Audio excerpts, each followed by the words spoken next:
Hello नमस्ते म अनमोल श्रेष्ठ र यो भिडियोमा चाहिँ म Samsung Galaxy S21 Ultra को फुल रिभ्यू दिन जाँदैछु। सो यो फोनको बारेमा चाहिँ मैले हुन्छ नि इम्प्रेसन्स र अलि रिभ्यू चाहिँ दिइसकेँ। सो तपाईं इन्ट्रेस्टेड हुनुहुन्छ भने चाहिँ यो लिंक यतापट्टि हुनेछ है, त्यो हेर्नु होला। अल्सो तपाईं हाम्रो भिडियो फर्स्ट टाइम हेर्नु भएको छ भने चाहिँ हाम्रो च्यानललाई सब्स्क्राइब गर्नु होला र त्यहाँ भएको त्यो बेल आइकनमा चाहिँ ला for notifications. So Samsung Galaxy S21 Ultra हैन, Samsung को यसपालिको best flagship out there, the most expensive flagship out there as well S21 series को हैन। सो यो फोन चाहिँ मैले अलमोस्ट अ मन्थ चलाइसकेँ है र यसपालिको मेजर कन्सर्न्सहरु भनेको Exynos 2100 को परफर्मेन्स कस्तो छ त है, त्यो त्यसपछि क्यामेरा डिपार्टमेन्टमा कतिको इम्प्रुभमेन्ट छ। सो त्यो दुईटा चाहिँ मेजर हाइलाइट्स हुनेछ हैन यो फुल रिभ्यू भिडियोमा चाहिँ, किनभने मैले मेरो इम्प्रेसन्समा नि अर्ली रिभ्यूमा धेरै कुराहरु गर्छु है। अलराइट, सो लेट्स स्टार्ट फर्स्टमा with design and build as usual. So अब डिजाइन हेर्ने हो भने बेसिकली Note 20 Ultra जस्तो देखिन्छ, तर they have made it better हैन। अब अहिले चाहिँ पछाडीको यो क्यामेरा सेटअपलाई चाहिँ ब्लेन्ड गरेको छ साइड फ्रेमसँग र they are calling it camera control design हैन। अब अभियसली क्यामेरा बम्प स्टिल छ, तर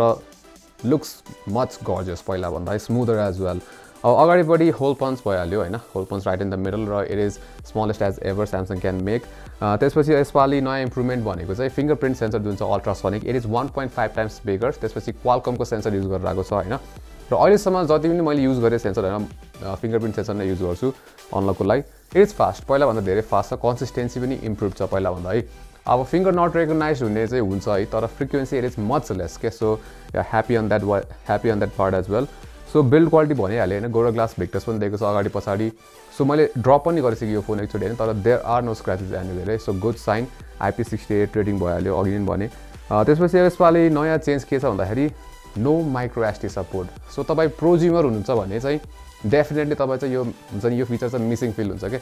किनभने कहिलेकाहीँ ल्यापटप्सहरू हुँदैन हैन, माइक्रो SDबाट फाइल्सहरू अपलोड गर्दाखेरि चाहिँ डेफिनेटली यो फिचर चाहिँ मिस भइरहेको थियो मलाई। नत्र भने चाहिँ overall build and design top notch. अब स्क्रिनको कुरा गर्ने हो भने Note 20 Ultra को नि दामी नै थियो हैन, तर दिस इज इभन बेटर है। अब त्यस्तो नोटिसेबल डिफरेन्स छैन, तर स्टिल फिल्स बेटर है। अल्सो 1440p डिस्प्लेमा they have unlocked 120Hz refresh rate as well हैन। सो वी आर गेटिङ 6.8 इन्चको डाइनामिक एमोलेड डिस्प्ले र बेस्ट ओलेड डिस्प्ले आउँदै रह्यो ह्यान्ड्स डाउन। कलर अब तपाईँले विविड कि नेचुरल युज गर्न सक्नुहुन्छ। अब विविडमा you get wide colour gamut भने नेचुरल कलर नेचुरल अप्सनमा चाहिँ नेचुरल कलर हुन्छ है, तर आई प्रिफर विविड कलर है। सो के छ भन्दाखेरि गोरा ग्लास भिक्टर्सको प्रोटेक्सन पनि छ अगाडिपट्टि, सो प्रोटेक्सन वाइज पनि दामी भइहाल्यो हैन। अब के छ भन्दाखेरि SDR कन्टेन्ट पनि सपोर्ट गर्छ यसले हैन, र SDR कन्टेन्ट हेर्दाखेरि चाहिँ म्याक्सिमम ब्राइटनेस चाहिँ 1500 को पिक ब्राइटनेस अचिभ हुन्छ भने नर्मल युज गर्दाखेरि चाहिँ इट इज अराउन्ड 1000 सम्म जस्तो छ हैन। र ब्राइटनेस आउटडोर्समा नो प्रब्लम्स, मजाको छ ब्राइटनेस, नो प्रब्लम्स है। अब वी एक्सपेक्ट द्याट हैन फ्रम फ्ल्यागशिप फोन। त्यसपछि के छ भन्दाखेरि अब लेट्स टक अबाउट हुन्छ नि 120Hz refresh rate. So adaptive refresh rate display हो हैन यसको। अल्सो 10Hz देखि 120Hz सम्म जान्छ भने चाहिँ क्लेम गरेको थियो स्यामसङले। तर अब मेरो टेस्टिङमा चाहिँ म के छ भन्दाखेरि युजुअली चाहिँ के हुन्छ भन्दाखेरि if you are touching the display हैन, स्क्रलहरू गरिरहेको छ भने अथवा इन्स्टाग्रामहरू चलाइरहेको छ त्यस्तो बेलामा चाहिँ 120Hz मा हुन्छ भने हुन्छ नि आइडल 3-4 सेकेन्ड्स आइडल हुने बित्तिकै it drops down to 60Hz र लोएस्ट चाहिँ मैले त्यही भेटाएँ युजुअली चाहिँ त्यही हुन्छ। अल्सो युट्युब भिडियोहरू हेर्दाखेरि पनि 60Hz नै हुन्छ है। सो त्यो भइहाल्यो। अनि इफ यु प्ले अब हाई रिफ्रेश रेट गेम्सहरू त्यतिखेर पनि 120Hz अथवा अब त्यो अनुसार चाहिँ इट क्यान म्यानेज हैन। सो त्यो भइहाल्यो। Display hands down best display out there. अब हुन्छ नि लाइक 2-3 इयर्स भइसक्यो, like one of the major concerns भनेको चाहिँ ग्लोबल भेरिएन्टमा Exynos चिपसेट युज हुन्छ, जुन चाहिँ स्न्यापड्रागन भेरिएन्टको भन्दा चाहिँ पर्फर्मेन्स र हुन्छ नि ओभरअलमा it is not better, it is not good भन्ने चाहिँ हुन्छ नि कन्सर्न हुन्थ्यो। भने यसपालि Exynos 2100सँग चाहिँ Samsung वाज प्रमिसिङ धेरै कुराहरू र I think it has pretty much delivered it. Also well I know होइन स्न्यापड्रागन भन्दा स्टिल इट इज हुन्छ नि अलिक तल नै छ इन बेन्च मार्किङदेखि। अब बेन्च मार्किङहरू स्कोर्समा युजले अब मैले नि बेन्च मार्क गरेँ होइन। So these are the benchmark scores है। सो अब हेर्ने हो भने गिग बेन्चमा चाहिँ यस डेफिनेटली अब CPU स्कोर हेर्ने हो भने डेफिनेटली Exynos 2100 राम्रै पर्फर्म गर्छ भने अब GPU केसमा चाहिँ it is behind the Snapdragon 888 हैन, र ओभरअलमा नि इट इज बिहाइन्ड। तर स्टिल आई थिङ्क हुन्छ नि हेर्ने हो भने AnTuTu को बेन्चमार्कमा चाहिँ दे आर प्रिटी क्लोज के। So I think overall real life पर्फर्मेन्समा चाहिँ हामीले त्यतिको डिफ्रेन्स चाहिँ फाइन्ड गर्दैनौँ। र लेट्स टक अबाउट अब रियल लाइफको पर्फर्मेन्स हैन। सो रियल लाइफमा टकिङ अबाउट यसको अब युजुअल जेनरल ट्र्याक्सहरू है। सो फ्लुइड स्मुथ छ, तपाईँले एप्सहरू चलाउँदाखेरि त्यस्तो केही पनि ल्याग्स मेजर स्टरर्सहरू केही नै भेटाउनु हुँदैन हैन। तर एउटा चाहिँ मैले के भेटेँ भन्दाखेरि जस्तै नेटफ्लिक्स र यो चाहिँ मैले S21 को रिभ्यूमा नि कुरा गरेको छु है सो नेटफ्लिक्सलाई चाहिँ तपाईले मिनिमाइज गरेपछि पपअप भ्यूमा खुल्छ हैन सो त्यतिखेर चाहिँ इफ यु हुन्छ नि केही अरु चलायो भने जस्तै अब नोटिफिकेसन सेटलाई झार्यो भने नोटिफिकेसन एक्सेस गर्न खोज्दाखेरि यु विल सी अलिकति ल्याग्सहरु के र यो चाहिँ नेटफ्लिक्समा मात्र हुन्छ है सो मेबी यो चाहिँ एप स्पेसिफिक कुरा हो यो चाहिँ मैले S21 को लाइनअपमा चाहिँ नोटिस गरेँ हैन सो आई डोन्ट नो तर त्यो बाहेक चाहिँ इट इज स्मुथ है परफर्मेन्सको हिसाबमा त्यसपछि let's talk about gaming performance अब सो गेमिङमा मैले अब मेजर टेस्ट भनेको यसमा कल अफ ड्युटी मोबाइल र त्यसपछि पबजी मोबाइलमा मेजर टेस्ट गरेँ हैन पबजी मोबाइलमा if you want extreme FPS on the max FPS you have to play in smooth सेटिङ्समा खेल्नुपर्छ है र यसमा चाहिँ फ्रेम रेट कन्सिस्टेन्सी चाहिँ एकदमै राम्रो छ you will get 60 FPS consistency very very good हैन अब अफकोर्स 58-60 त्यो मार्जिनमा हुन्छ तर फ्रेम ड्रप्स त्यस्तो हेभी फ्रेम ड्रप्स केही पनि हुँदैन है स्मुथ छ गेम प्ले मजाको छ र यु गेट अल्ट्रा एफपीएस अब एसडीआर सेटिङ्सहरुमा छ र त्यसमा नि फ्रेम रेट कन्सिस्टेन्सी चाहिँ राम्रो छ त्यसपछि let's talk about call of duty so call of duty mobile चाहिँ one of my favourite games हैन मोबाइलमा खेल्ने सो म युजुअली त्यही गेम खेलेर आउँछु र अब यो चाहिँ मैले त्यसपछि एक्सट्रिम ग्राफिक्समा हैन sorry extreme FPS max FPS र भेरी हाई ग्राफिक्स सेटिङ्स हुन्छ यसमा हैन so you get that option यसमा त्यसपछि त्यही हो 60 जुन फ्रेम रेट म्याक्सिमम दिन्छ नि त्यो चाहिँ consistency it is really good कि 58-60 त्यही भएर चाहिँ हैन अब डेथ म्याचमा चाहिँ कन्सिस्टेन्सी एकदम राम्रो हुन्छ फ्रेम रेटको है अब ब्याटल रोयल मोडमा जाने भने चाहिँ अलिकति फ्रेम ड्रप्स अलिकति म्यासिभ कहिले काहीँ हो है फेरि लाइक एउटा गेममा 2-3 चोटि नोटिस हुन्छ अलिकति 55 तिर ड्रप हुन्छ नत्र चाहिँ फ्रेम रेट कन्सिस्टेन्सी एकदमै राम्रो छ जे होस् सो यसपालि चाहिँ के छ भन्दाखेरि गेमहरुमा जुन परफर्मेन्स छ नि एकदमै राम्रो छ कि S21 अल्ट्राको चाहिँ it is really good Exynos 21 variant भए पनि इट इज गुड अब त्यसपछि थ्रटलिङ हुन्छ कि हुँदैन त सो मैले चाहिँ अब त्यस्तै एक घन्टा जस्तो गेम खेलिसकेपछि हैन अथवा एक घन्टाभन्दा बेसी पनि खेलेँ हैन र नो इस्युज विथ थ्रटलिङ है लाइक परफर्मेन्स चाहिँ राम्रै छ के फ्रेम रेट कन्सिस्टेन्सी मेन्टेन गर्न सक्छ हैन सो आई थिङ्क यसपालि चाहिँ there is not much real वर्ल्डमा चाहिँ performance difference between the Snapdragon and the Exynos 21 variant हैन अब अफकोर्स मैले स्न्यापड्रागन भेरिएन्ट चाहिँ चलाएको थिएँ तर इफ यु वाच अनलाइन अरू भिडियोजहरू हेर्दाखेरि अरूको डिफरेन्स भिडियोजहरू हेर्ने हो भने चाहिँ I think Exynos 2100 can do a good job अब इन टर्म्स अफ क्यामेरा पछाडिपट्टि क्वाड क्यामेरा सेटअप दिएको छ हैन सो फर्स्टमा मेन सेन्सर भनेको चाहिँ 108 मेगापिक्सलको आइसोसेल HM3 भन्ने सेन्सर 921 पिक्सल बिनिङ युज गर्छ त्यसपछि 12 मेगापिक्सलको अल्ट्रा वाइड एङ्गल सेन्सर र यो चाहिँ आई थिङ्क लाइक नोट 20 अल्ट्रामा बेस्ट भएको सेन्सर हो हैन किनभने लाइक सेम नै छ सेटअप तर यसपालि चाहिँ अटो फोकस दिएको छ है so you can go close and up close and take macro photos as well त्यसपछि अर्को भनेको चाहिँ दुईटा 10 मेगापिक्सलको चाहिँ टेलिफोटो लेन्सहरू दिएको छ एउटा लेन्सले चाहिँ it can do 3x optical zoom त्यस अर्कोले चाहिँ पेरिस्कोप लेन्स हो जसले चाहिँ 10x अप्टिकल जुम गर्न सक्छ र बोथ दुईटामा हामीले चाहिँ OIS अप्टिकल स्ट्याबिलेसन पनि पाउँछ है र अगाडिपट्टि चाहिँ 40 मेगापिक्सलको प्राइमरी क्यामेरा 40 मेगापिक्सलको सेल्फी सेन्सर दिएको छ र यसले पनि क्वाड बेयर टेक्नोलोजी युज गर्छ र नर्मली फोटोजहरू चाहिँ 10 मेगापिक्सलको हुन्छ सो क्यामेराको कुरा गर्ने भने मेन सेन्सरबाट फर्स्ट कुरा के नोटिस हुन्छ भन्दाखेरि डाइनामिक रेन्ज चाहिँ आउटस्ट्यान्डिङ छ है मच इम्प्रुभ डिटेल लेभल पनि दामी छ र नोइज चाहिँ अब प्रिटी मच नन एक्जिस्टेन्ट नै छ जे होस् अब शार्पनिङ चाहिँ अलिक एक्सेसिभ जस्तो देखिन्छ है तर वाइट ब्यालेन्स र कलर एक्युरेसी इज गुड यसपालि चाहिँ हुन्छ नि ओभर द बोर्ड स्याचुरेसन चाहिँ छैन अब तपाईँले 108 मेगापिक्सलमा किन्न सक्नुहुन्छ हैन र एचडीआर चाहिँ राम्रो यसमा एभाइलेबल छ र राम्रै देखिन्छ हुन्छ नि सेक्रिफाइस त्यतिको धेरै छैन तर 108 मेगापिक्सल फोटोजहरू चाहिँ इट लुक्स अलिकति सफ्ट र इफ यु जुम इन अलिक नोइजहरू चाहिँ देखिन्छ यसमा 12 मेगापिक्सलको अल्ट्रा वाइड एङ्गल सेन्सर पनि राम्रो छ फोटोजहरू राम्रो आउँछ एक्युरेट छ कलरहरू है कन्ट्रास्ट राम्रो छ डाइनामिक रेन्ज पनि इट इज गुड र नोइज पनि नोटिस हुँदैन त्यति र डिस्टर्सन करेक्सन पनि राम्रो छ यसको अब अटो फोकसले गर्दाखेरि चाहिँ तपाईँले क्लोजअप सर्ट्सहरू जस्तो म्याक्रो सर्ट्सहरू लिन सक्नुहुन्छ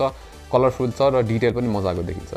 3x जुम फोटोजहरू चाहिँ राम्रो आउँछ यसमा है डिटेल राम्रो हुन्छ कलर्स पनि एक्युरेट छ र नोइज पनि it's on the lower side खासै भन्नु पर्दाखेरि र डाइनामिक रेन्ज चाहिँ इम्प्रेसिभ छ एकदमै अब हल्का ओभर प्रोसेसिङ जस्तो देखिन्छ कहिलेकाहीँ हैन र अप स्केल र अलिकति बढी शार्प देखिन्छ नत्र चाहिँ इट इज गुड अब 10x जुममा नि सिमिलर रिजल्ट्सहरू छ है तर डिटेल चाहिँ अलिक थोरै हुन्छ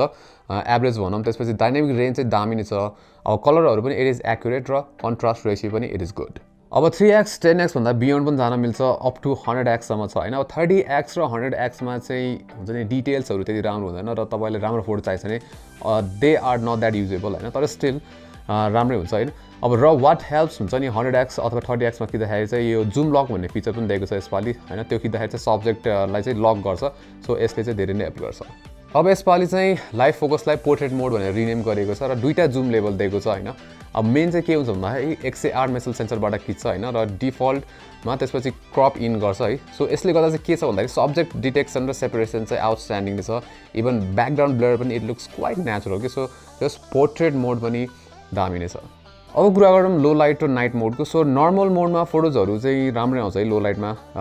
तर अलिकति हुन्छ नि डिटेल ल्याग जस्तो देखिन्छ र इट इज बिकज हाई आइएसओमा खिच्छ यसले होइन। सटर स्पिड चाहिँ लो हुँदैन, सिमिलर रिजल्ट्स अल्ट्रा वाइडबाट नि हामी त्यस्तै अलिकति नोइजी देखिन्छ तर कम्पेयर टु मेन सेन्सर होइन, तर अल्ट्रा वाइडबाट नि इट इज हुन्छ नि ठिकै छ। अब नाइट मोड युज गरिसकेपछि चाहिँ दिस गेट्स भेरी गुड, आफै डिटेक्ट गरेर चाहिँ एक्सपोजर टाइम डिसाइड गर्छ नाइट मोडमा है, र सार्पनेस पनि राम्रो छ, डिटेल्स पनि it is good, noise level पनि इट इज भेरी लो, र कलर्स र हाइलाइट्सहरू पनि दे लुक गुड, र नाइट मोड युज गर्दा चाहिँ नाइट फोटोजहरू चाहिँ दामी नै आउँछ। त्यसै गरी अब जुम्ड इन नाइट फोटोज पनि दे लुक गुड एक्चुअली। अब 3x फोटोजहरू डिसेन्ट डिटेल छ र नाइट मोड युज गर्दा चाहिँ दे हुन्छ नि even better, they look even better, exposure राम्रो हुन्छ। अब 10x पनि नाइट मोड युज गर्दाखेरि चाहिँ हुन्छ नि इट इज गुड, तर यसमा चाहिँ नाइट मोड युज गर्दाखेरि you want notice large difference, किन भन्दाखेरि कहिले काहीँ चाहिँ ब्लरी फोटो आइदिन सक्छ कि यो 10x जुम गरेर खिच्दाखेरि चाहिँ। अब फर्दरमोर मुन सटहरू खिच्दाखेरि चाहिँ 30x र 100x जुमसम्म युज गर्दा चाहिँ रिजल्टहरू राम्रो नै छ, they look good for Instagram भनौँ न। अब सेल्फी क्वालिटी पनि एकदमै राम्रो छ, डिटेल राम्रो छ, dynamic range it is great होइन, कलर्स पनि इट इज एक्युरेट र 40 मेसम्म पनि खिच्न मिल्छ,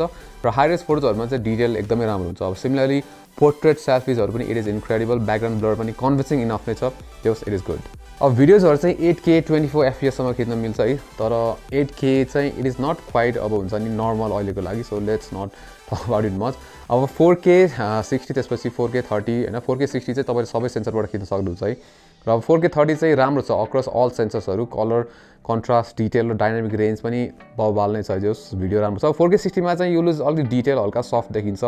तर हुन्छ of course they look smoother 4K 30 भन्दा। अब OIS त भइहाल्यो है, सबैमा OIS छ इनेबल, तर EIS पनि इनेबल गर्न मिल्छ र it works great on top of OIS as well. अब ब्याट्रीको केसमा चाहिँ हामीले 5000 mAh को ब्याट्री पाइरहेको छौँ है यसपालि। सो ब्याट्री लाइफ चाहिँ के छ भन्दाखेरि मैले युजली 6 to 7 आवर्सको चाहिँ एभरेज स्क्रिन अन टाइम पाएको थिएँ, र एक दिनभन्दाको बेसी ब्याट्री चाहिँ इजिली दिन्छ है। अथवा मेबी एकदमै हेभी गेमिङ गरिराख्नुहुन्छ भने चाहिँ 1 डे ब्याट्री होला, तर नर्मली 1 डे भन्दा चाहिँ बेसी ब्याट्री दिन्छ। अब चार्जिङको केसमा definitely no charger in the box, यसपालि चार्जर आउँदैन, र अब एक्जिस्टिङ 25 वाट चार्जरले चार्ज गर्ने हो भने चाहिँ 70 मिनट्स जति लाग्छ फुल चार्ज गर्न, which is pretty good for a 5000 mAh फोन। सो स्पिकर सेटअप चाहिँ अब तलपट्टि एउटा सिङ्गल स्पिकर भइहाल्यो, त्यसपछि माथिपट्टि जुन एयरपिस छ त्यसले पनि एज अ स्पिकर काम गर्छ, सो स्टेरियो सेटअप दिनलाई होइन। अब स्पिकर क्वालिटी एकदमै राम्रो छ, like loudness is very very good, त्यसपछि अब हाई क्ल्यारिटी जुन हाई हुन्छ नि हाई फ्रिक्वेन्सी रेन्ज छ त्यसमा नि राम्रो साउन्ड हुन्छ होइन, क्ल्यारिटी राम्रो छ, त्यस ओभरअल भेरी गुड स्पिकर। अब बेस चाहिँ अलिकति मेबी अलिकति इम्प्रुभ हुनसक्थ्यो, तर it is good, let's take a lesson.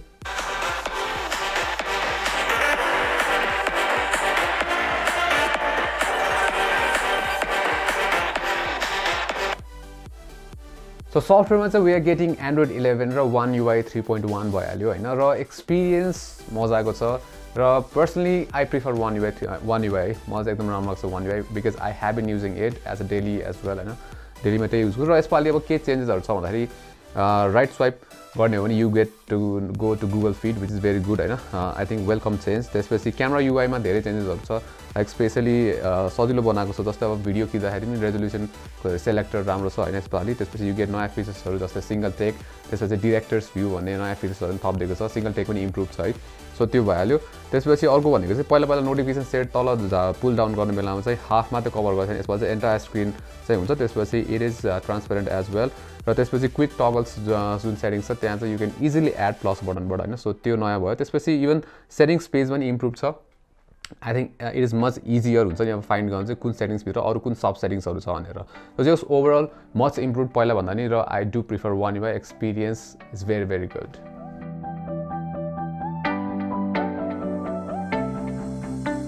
So Samsung Galaxy S21 Ultra यसको प्राइस छ 1,55,000 रुपिज होइन,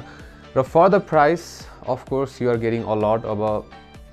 also you are not getting a charger, त्यसपछि माइक्रो एसडी एज वेल होइन। सो तपाईँ प्रोज्युमर हुनुहुन्छ भने and if you desperately need micro SD support,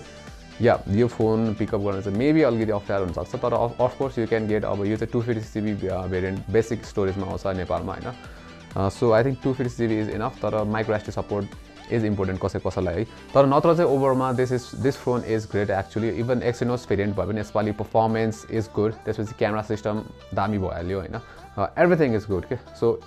if you can afford it definitely best phone to get अहिले। So यो भिडियोमा चाहिँ यति नै, राम्रो लाग्यो लाइक गरिदिनुहोस्, सेयर पनि गर्नुहोला, र यस्तै कन्टेन्ट्सहरूको लागि चाहिँ हाम्रो च्यानललाई सब्सक्राइब गरिदिनुहोस्, र त्यहाँ भएको त्यो बेल आइकन पनि थिच्नुहोला for notifications. Until next time, नमस्ते।